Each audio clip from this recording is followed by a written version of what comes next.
산. 나무하던 손을 쉬고 중실은 발밑에 깨금나무 포기를 들쳤다. 지천으로 떨어지는 깨금알이 손 안에 오르르 들었다. 익을 대로 익은 제철의 열매가 어금니 사이에서 오드득 두 쪽으로 갈라졌다. 돌을 집어던지면 깨금알같이 오드득 깨어질 듯한 맑은 하늘. 물고기 등같이 푸르다. 높게 뜬 조각구름대가 해변에 뿌려진 조개 껍질같이 유난스럽게도 한편에 옹졸봉졸 몰려들었다. 높은 산등이라 하늘이 가까우련만 마을에서 볼 때와 일반으로 멀다. 9만리일까 10만리일까. 골짜기에서의 생각으로는 산기슭에만 오르면 만져질 듯하던 것이 산허리에 나서면 단번에 9만리를 내빼는 가을하늘. 산속의 아침나절은 졸고 있는 짐승같이 막막은하나 숨결이 은근하다. 휘ot한 산등은 누워있는 황소의 등어리요. 바람결도 없는데 쉴 새 없이 파르르 나부끼는 사시나무 잎새는 산의 숨소리다.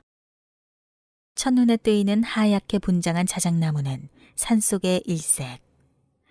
아무리 단장한데야 사람의 살결이 그렇게 힐 수 있을까.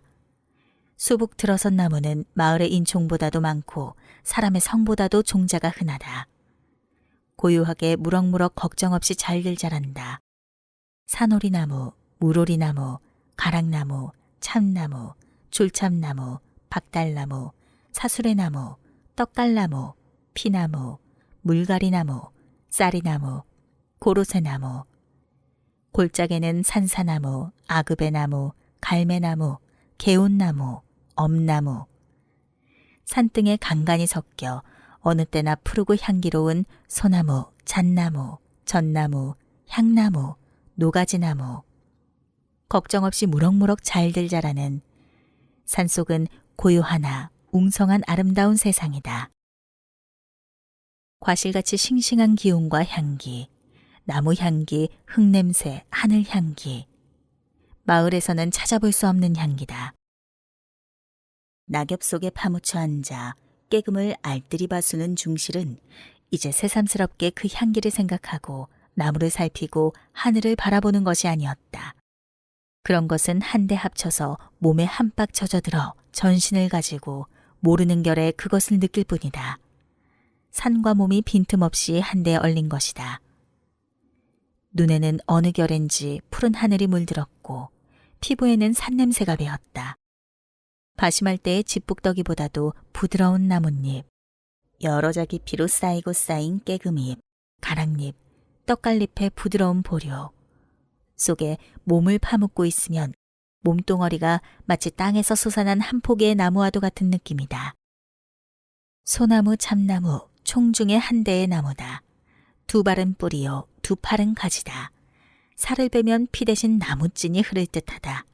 잠자코 섰는 나무들의 주고받은 은근한 말을, 나뭇가지에 고갯짓하는 뜻을, 나뭇잎에 소곤거리는 속심을 총중의 한 포기로서 넉넉히 짐작할 수 있다. 해가 쪼일 때에 즐겨하고 바람 불 때 농탕치고 날 흐릴 때 얼굴을 찡그리는 나무들의 풍속과 비밀을 역력히 번역해낼 수 있다.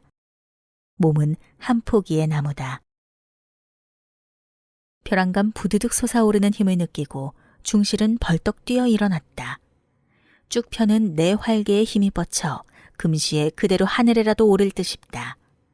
넘치는 힘을 보낼 곳 없어 할 수 없이 입을 크게 벌리고 하늘이 울려라 고함을 쳤다. 땅에서 솟는 산 정기의 힘찬 단순한 목소리다. 산이 대답하고 나뭇가지가 고갯짓한다. 또 하나 그 소리에 대답한 것은 맞은편 산허리에서 불시에 푸드득 날아뜨는 한 자웅의 꿩이었다. 살찐 까투리에 꽁지를 물고 나는 장기의 오색 날개가 맑은 하늘에 찬란하게 빛났다. 살찐 꿩을 보고 중실은 문득 배가 허출함을 깨달았다. 아래편 골짜기 개울 옆에 간직하여 둔 노루고기와 가락잎새에 싸둔 개꿀이 있음을 생각하고 다시 낫을 집어들었다. 처참 때까지는 한 쯤을 채워놓아야 파장되기 전에 읍내에 다다르겠고 팔아가지고는 어둡기 전에 다시 산으로 돌아와야 할 것이다. 한참 쉬인 뒤라 팔에는 기운이 남았다. 버스럭거리는 나뭇잎 소리가 품 안에 요란하고 맑은 기운이 몸을 한바탕 몇 감긴 것 같다. 사는 마을보다 몇 곱절 살기가 좋은가. 산에 들어오기를 잘했다고 중실은 생각하였다. 세상에 머슴살이 같은 이속적은 생업은 없다. 싸울래 싸운 것이 아니라 김영감 편에서 투정을 건 셈이다. 지금 와보면 처음부터 쫓아낼 의사였던 것이 확실하다. 중실은 머슴 산 지 7, 8년에 아무것도 쥔 것 없이 맨주먹으로 살던 집을 쫓겨났다. 원통은 하였으나 애통하지는 않았다. 해마다 사경을 또박또박 받아본 일이 없다. 옷 한 벌 버젓하게 얻어 입은 적 없다. 명절에는 놀이할 돈도 푼푼이 없이 늘 개 보름 쇠듯 하였다. 장가들이고 집 사고 살림을 내준다던 것도 헛소리였다. 첩을 건드렸다는 생뚱 같은 다짐이었으나 그것은 처음부터 계책한 억지요. 졸색의 둥글게 따위에는 손댈 염도 없었던 것이다. 빨래하러 갔던 첩과 동구 밖에서 마주쳐 나무찜을 지고 앞서고 뒤서서 돌아왔다고 의심받을 법은 없다. 첩과 수상한 논팡이는 도리어 다른 곳에 있는 것을 애매한 중실에게 엉뚱한 분풀이가 돌아온 셈이었다.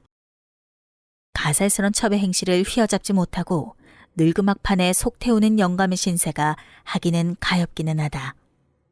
더욱 얼크러질 앞일을 생각하고 중실은 차라리 하직하고 나온 것이었다. 넓은 하늘 밑에서도 갈 곳이 없다. 제일 친한 곳이 늘 나무하러 가던 산이었다. 지푹더기보다도 부드러운 두툼한 나뭇잎의 맛이 생각났다. 그 넓은 세상은 사람을 배반할 것 같지는 않았다. 빈 지게만 걸머지고 산으로 들어갔다. 그 속에서 얼마 동안이나 견딜 수 있을까가 한 시험도 되었다. 박중골에서도 올이나 들어간 마을과 사람과는 인연이 먼 산협이다. 산등이 펑퍼짐하고 양지 쪽에 해가 잘 쪼이고 골짜기에 개울이 흐르고 개울가에 나무 열매가 지천으로 열려있는 곳이다. 양지 쪽에서는 나무하러 왔다 낮잠을 잔 적도 여러 번이었다. 개울가에 불을 피우고 밭에서 뜯어온 옥수수 이삭을 구웠다. 숲을 속에서 찾은 으름과 나뭇가지에 익어 시든 아그배와 산사로 배가 불렀다. 나뭇잎을 모아 그 속에 푹 파고든 잠자리도 그다지 춥지는 않았다. 이튿날 산을 헤매이다 공교롭게도 주영나무 가지에 야트막하게 달린 벌집을 찾아냈다. 담배 연기를 피워 벌떼를 어지러뜨리고 감쪽같이 집을 드러냈다. 속에는 맑은 꿀이 차 있었다. 사람은 살라고 마련인 듯 싶다. 꿀은 조금으로도 요기가 되었다. 개와 함께 여러 날 양식이 되었다. 꿀이 다 떨어지지도 않은 그저께 밤에는 맞은편 심산에 산불이 보였다. 백일홍같이 새빨간 불꽃이 어둠 속에 가깝게 솟아올랐다. 낮부터 타기 시작한 것이 밤에 들어가서 겨우 알려진 것이다.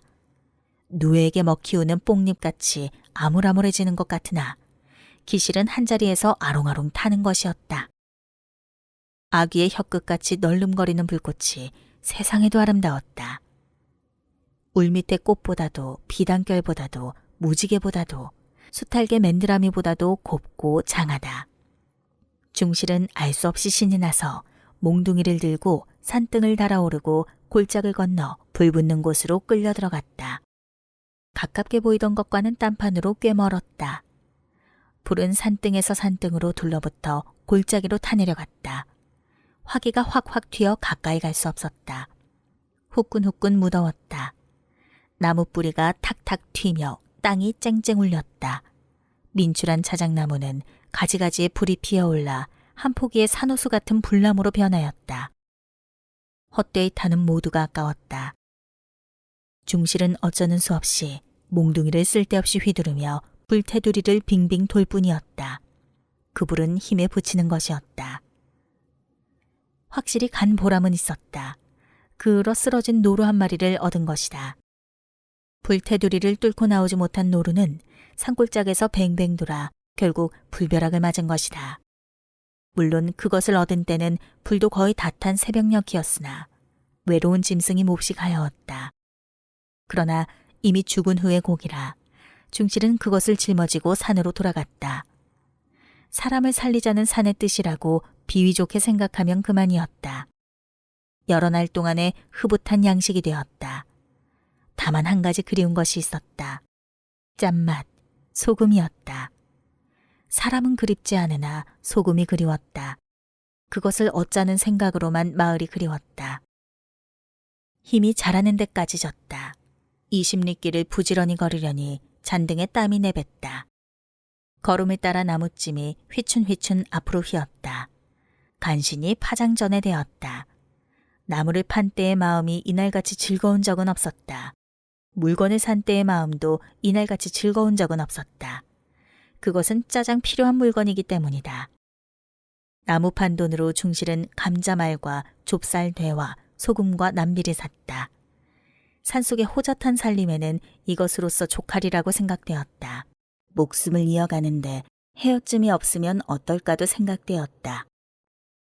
올 때보다 짐이 단출하여 지게가 가벼웠다. 거리의 살림은 전과 다름없이 어수선하고 지지부례하였다. 더 나아진 것도 없으려니와 못해진 것도 없다. 술집 골방에서 왁자지껄하고 싸우는 것도 전과 다름없다. 이상스러운 것은 그런 거리의 살림살이가 도무지 마음을 댕기지 않는 것이다. 앙상한 사람들의 얼굴이 그다지 그리운 것이 아니었다. 무슨 까닭으로 산이 이렇게도 그리울까? 편벽된 마음을 의심도 하여 보았다. 그러나 별로 이치도 없었다. 덮어놓고 양지 쪽이 좋고 자작나무가 눈에 들고 떡갈잎이 마음을 끄는 것이다.